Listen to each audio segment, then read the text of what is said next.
First of all, I would like to extend my deepest, my most sincere greeting to the Board of Judges, respected teachers, older ladies and gentlemen, and friends here today at ELYHtalk Finals. My name is Mai. Standing on this stage today, I carry with me a deep passion for traditional Vietnamese music and a sincere wish to share the story of our national instruments with everyone. So that now, I would like to invite you guys to join me on a short bus ride following the Danbo on its journey to becoming the true pride of Vietnam. Let's get started. And our first stop takes us to the touching legend about a devoted daughter-in-law and an instrument with only one string. Long ago, her husband was sent to defend the country and never returned. She then set off with her mother-in-law on a long and exhausting journey to search for him. Along the way, they endured hunger, countless hardships, crossing rivers and forests. One day, they found the village and were warmly welcomed by the villagers. But this kindness came at a terrible price. And it turned out that the village had the cruel custom, which is every year a woman's eyes had to be sacrificed to an evil spirit. To protect the villagers, they chose the one who stepped into the village at a sad time. And that woman was the mother-in-law. In tears, she fell to her knees and begged to offer her own eyes instead. And they agreed. The heavenly beings, touched by her filial piety, gifted her the Danbo, which can help her make a living.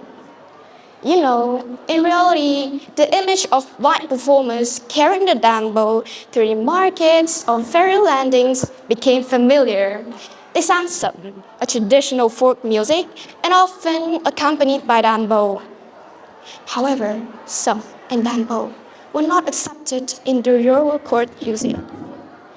According to researcher Trần, the few written records about the Danbo tended to look down on this instrument, dismissing it as a cheap street music played in market corners simply because it's associated with ordinary people.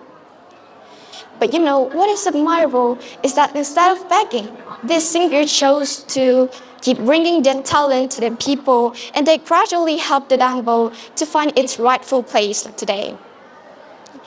You know, this is a truly reflection of what? Perseverance of Vietnamese people. Today, Danbo is no longer confined to market corners. It has become a real cultural ambassador of Vietnam, carrying the soul of our nation. And sometimes it echoes the heroic spirit of a fearless soldier. Sometimes it becomes graceful, like a Vietnamese woman in Lao Giang.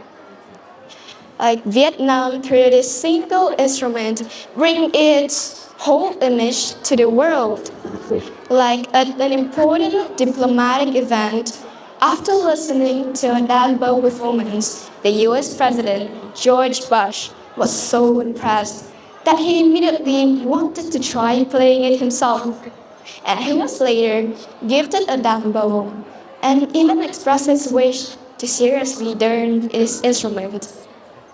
You know what, for me, I'm really proud of that. Right now, I showed you something very interesting. Yeah, when you just lock the string in the usual way, it creates a sound. But when you just slightly touch it with your hand before plucking, it creates a completely different.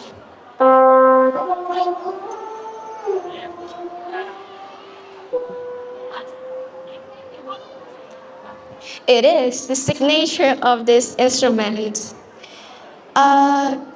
Yeah, you know what?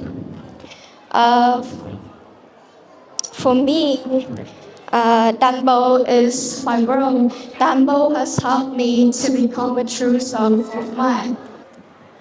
And yeah, now just imagine that we have just presented a Dumbo performance to the international friends. Do you guys get that picture?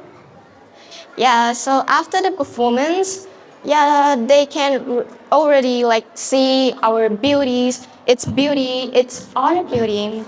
But how do we like share with them the story behind it? A Tamil language, and Eli community is helping me to build a strong base in English to like confidently share my national identities to international friends. Thank you guys very much, but not yet. Before ending my speech, I would like to bring you a special lullaby sung by our mothers every night.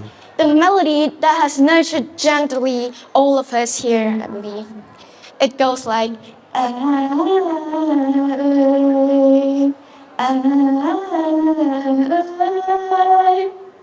Now let's listen to it on the danbo.